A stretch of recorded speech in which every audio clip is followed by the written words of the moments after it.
Bismillahirrahmanirrahim. In the history of Islamic thought, the name of Imam Abu Hamid al-Ghazali is often mentioned as a towering figure who combined the strength of reason, spiritual sincerity, and existential courage. In his famous autobiographical work Al-Munkir min al-Dalal, Deliverance from Error, Al-Ghazali unveiled the intellectual and spiritual crisis he experienced. It's not merely because he doubted the truth of the school of thought he had followed, but because he realized that truth cannot simply be inherited. It must be sincerely sought. He begins with فَقَدْ سَأَلْتَنِي أَيُّهَا الْأَخُ فِي الدِّينِ أَنْ أَبُثَّ إِلَيْكَ غَايَةَ الْعُلُومِ وَأَسْرَارُهَا وَغَائِلَةَ الْمَذَاهِبِ وَأَغْوَارُهَا. You've asked me, oh brother in faith, to convey to you the essence of knowledge and its secret, the dangers of the school of thought and their depths.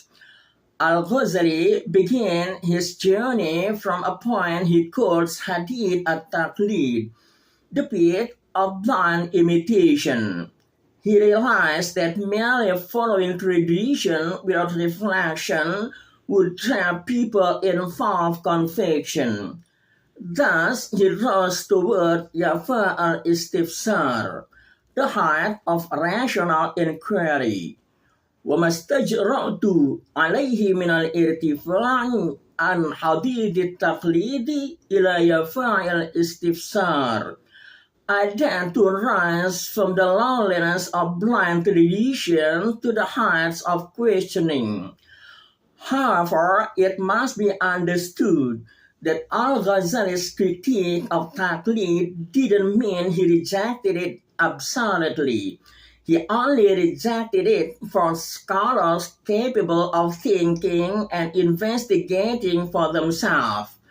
On the contrary, in his view, lay people are obliged to follow authority for their lack of the methodological capacity to derive rulings directly from the sources.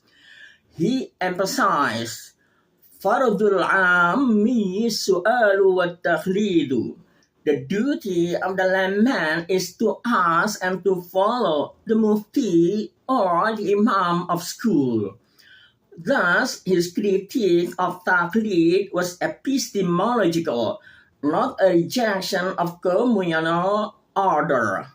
Continuing his reflection, Al-Ghazali described the condition of Muslim and the intellectual world in general as stormy, perilous sea. أن اختلاف الخلق في الأديان والملل بحر عميق غرق فيه الأكثرون وما نجا منه إلا الأقلون. The differences among mankind in religion and sect are like a deep sea in which most have drowned, and only a few have been saved.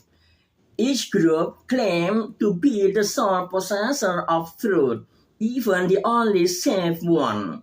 He cited the Quran, كُلُّ حِزْبٍ بِمَا لَدَيْهِمْ فَرِحُونَ.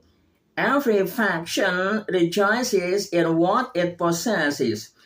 Al-Ghazali pointed out the claims of truth without reflection and self-criticism lead only to misguidance. Thus, he felt compelled to explore and test every intellectual path available in his time. In his journey, Al-Ghazali evaluated four major approaches. 1. Ilmul Kalam, rational theology, useful for defending doctrine, but spiritually unsatisfying. 2. Batinia, the esoteric doctrine of authoritarian imamate, demanded blind obedience to a single figure, leaving no room for inquiry. 3.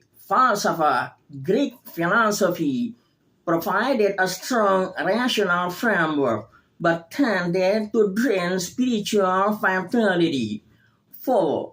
Tasawwuf, Sufism, united reason, the heart, and direct experience of divine truth, the path he ultimately chose. وَمَرْتَضَيْتُهُ آخِرٌ مِنْ طَرِيقَةِ التَّصَوُّفِ, and the path I ultimately embraced was Sufism. Al-Ghazali's view of philosophy is often misunderstood. Many accuse him of being the executioner of philosophy in Islam. Yet Frank Greville, a contemporary scholar from Yale University, refutes this. In his book, Al-Ghazali's Philosophical Theology, Greville argues Al-Ghazali didn't abandon philosophy. Rather, he redefines its role within Islamic theology. Al-Ghazali didn't reject philosophy, but saved reason from Greek philosophy when it overstepped revelation. He preserved rationality, but placed it within a theological framework. Greville further notes, what Al-Ghazali reached in Sufism was not the rejection of reason, but a deeper certainty, yaqeen, that begin where syllogisms end. In other words, Sufism was not an escape from reason, but its fulfillment through spiritual intuition. In a world where many groups condemns each other while claiming soul salvation, Al-Ghazali recalled the saying of Prophet Muhammad, peace be upon him, "Sataftariqu ummati thalathan wa sab'ina firqatan, an-najiyatu minha wahidatun." My community will be divided into 73 sects. Only one will be saved. But he didn't stop at numbers or levels. He probes the essence. What makes that one group safe? Is it a name, a school, or the quality of its seeking? He implied that intellectual honesty, openness to truth, and purity of heart are what truly brings salvation. At the end of his testimony, Al-Ghazali wrote, "Musta'inan billah wa mutawakkilan alayh," seeking help from Allah and relying upon Him. A confession that the pinnacle of thought doesn't lie in winning argument, but in total submission to the all-knowing.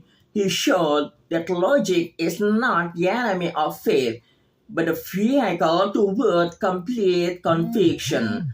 When reason and revelation walk together, when logic surrenders not in defeat, but in recognition of its limit, there we find philosophy in prostration.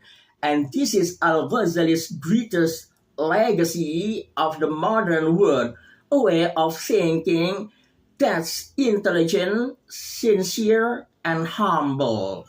Wallahu a'lam bishawab.